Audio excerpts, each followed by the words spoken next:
great to get a win, good team performance, have a lot of work to do. You know, obviously we made a decision today going into the game. We felt like we hadn't really run the ball well yet. Up to what our standard is, we wanted to emphasize really running the football today. We did that. We had no turnovers on offense, which was a good thing to rush for 300. So we want to establish that. The opponent had 107 yards of offense. They had a touchdown on a broken play, and then 3 points on a drive that was continued after fourth and 11 from a foolish penalty. The penalties today, you know, were very, very costly early in terms of momentum. You know, the punt return, we had a penalty that was not germane to the play that cost us almost, I think, 60 yards, close to 60 yards of field position. You know, in the style that we play, you know, we've got to shake these out, you know. So we had a penalty that sustained a drive that the defense was off the field. We had a penalty that we lost a lot of yards. We would have had the ball on the 18-yard line as opposed to the minus 29. You know, we just had a series of penalties. So we got to get rid of those. They don't show up in practice. They've shown up here in the game. I think it's really important for us to obviously to eradicate that. You know, we're a young team that's growing. There are some nice signs of things, and we've got to continue to fertilize this and grow this team and let this team learn how to win, learn how to mature, learn how to close things out, and we'll continue to grow and get better. Any questions? How do you go about bringing penalties? I mean, you know, they don't occur in practice. We bring officials in. You know, I'll bring officials in and purposely say, you know, hey, I really want you to call the, you know, pass interference penalties close, and don't have them. You know, so, you know, obviously it's one of those deals that this is, you know, what you see. You see less of that with more experience, okay? And I think we'll gain that as we go. But sometimes the penalties can be extremely disruptive to your flow.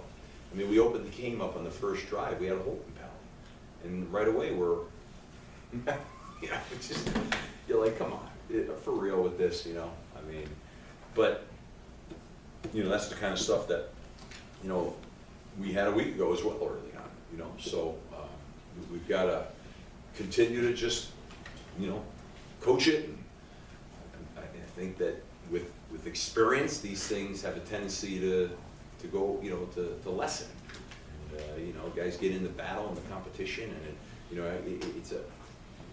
everybody wants to make a play. Everybody, you know, everybody is so anxious to get out there, and that's what I love about our team. You know, they're so competitive. You got to learn how to channel that and funnel that in the right way.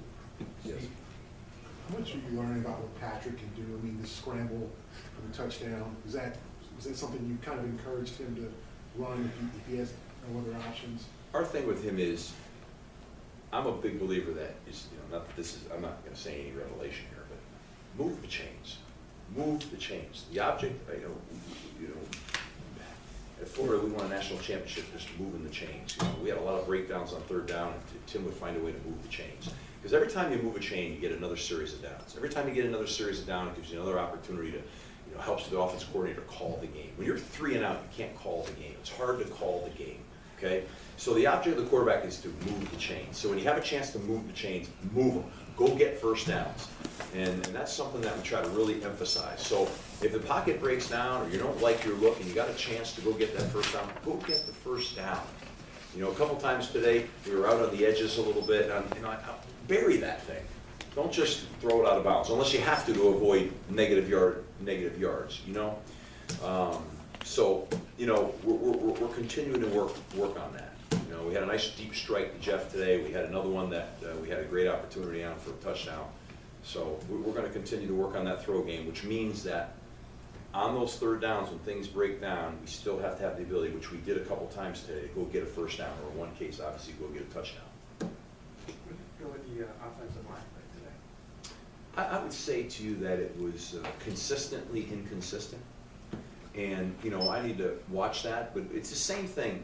We're young at wide receiver and at the offensive line, and this is what goes part and parcel with this, okay? There was times today, early in that game, and I don't know that, you know, you saw it or not, but we're literally blowing guys off the ball like 6 yards, but losing sight on a gap scheme. You gap a down to a backside backer, getting so much push that you're not used to getting, that all of a sudden you lost vision on the backer. And all of a sudden you say, oh my God, they're hitting us at the line of scrimmage. That's why. I mean, the double team was getting so much push that we didn't snap off for the linebackers, and the linebacker it's an unnatural feel to the line, and they were so young that, you know, Justin Fry's on the sideline saying, guys, keep your eyes on the gap to the backer. You got to snap off for the backer, and there's just so much movement. There was even movement when they were coming with heavy smoke pressure, which means they're coming all-out blitz on that edge, and we're still moving it. And just getting accustomed to that, you know, it just takes a while for these guys to get accustomed to making these calls and having a feel for all of that. That's why we wanted to kind of keep running the football a little bit, because we felt like we don't have that feel yet. You know, the first 2 years, we had a real feel for that up front. We don't have that yet. It's a very much a work in progress. And that being consistently inconsistent there, you know, stalls many drives. And so we're trying to get that better, and it is getting better. I mean, there's really good young talent there. It just needs to soak and grow, and each week get a little bit better, and it will, you know, and get used to it. Coach, how big was your return game today, particularly with Tyler Ross there, 2 long returns? I mean, we had one negated by a penalty, but 2 long returns there for him. Well, you know, he's done a great job taking that role on. We put a lot of work into our hold-up technique, our punt returns. We put a lot of fundamental work into that right now, because, you know, we need to, you know, we felt like a year ago we didn't have that. So it's been a real point of emphasis, and we're starting to see some signs of a little bit of that payoff. Okay, it's starting to come. It's not where it should be yet, but it's starting little by little to get there. We're able to have a better gunner control a little bit. We're holding people up a little bit better, and so I see some growth there. And those are big weapons. Coach, as the season goes along, you're going to start probably maybe throwing more passing plays, more, because it seemed the team at Wagner was stacking the box, 8 in the box, 9 in the box. Right, you got it. I mean, you know, we went out to Georgia Tech, and we were really conscious, because we put a lot of work in our throw game. We were going to be as balanced as we could be, right? And we showed some signs of doing those things. The week 2, we did the same thing with UMass.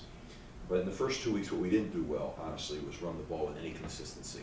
So we tried to go back here and force the issue a little bit today, okay? But we're a team that will have to be able to be, you know, we have to be consistent in the throw game. And it was funny today, you know, we really over-accentuated the run game today, and then all of a sudden we missed a few easy throws that really just, I don't go into all the details, but I mean, like, just, once again, you know, some inexperience at receiver and some things, but, you know, you can also see the explosiveness of Mike Walker and Jeff Smith, for example, you know. So this is a work in progress right now that we're just, you know, I said to the team, we got to pull ourselves up each week, you know, we got to continue to grow each week. And that's what we're doing. And so you see a little something getting a little better, then something lags a little. Then you try to get that up, and you got to watch out, this will lag a little. And this is the developmental phase that we're in. The good news is those checkers all have some ability now, okay? So now you can grow that thing. It's not like you say, well, throw the ball to who? No. Well, we got some guys to throw the ball to now. You know, there were times in the first couple of years we weren't sure exactly what, you know, we had one guy we were going to throw the ball to. So we're getting there, but we're inconsistent, we're young, we're inexperienced, but we're getting experience and we're growing. And that's what I see right now, quite honestly. Steve, how much is Davon Jones emerging, the way he's running the ball right now? It's another guy, right? I mean, there's another guy that, you know, was a redshirt freshman last year, defensive back. We moved him, we really like his future. He's got great feet, he has great vision, he's tough, he's a really physical guy. It's very hard to stop Davon for much less than 4 yards. It's very difficult. He has a knack to, you know. And so we try to, you know, little by little, I think you saw that. We're trying to get him in a little bit more today, a little bit more than the previous games, and as well as Rich Wilson. And so that's a work in progress. And, you know, trying to do, you know, he's got work to do. He's got tremendous hands.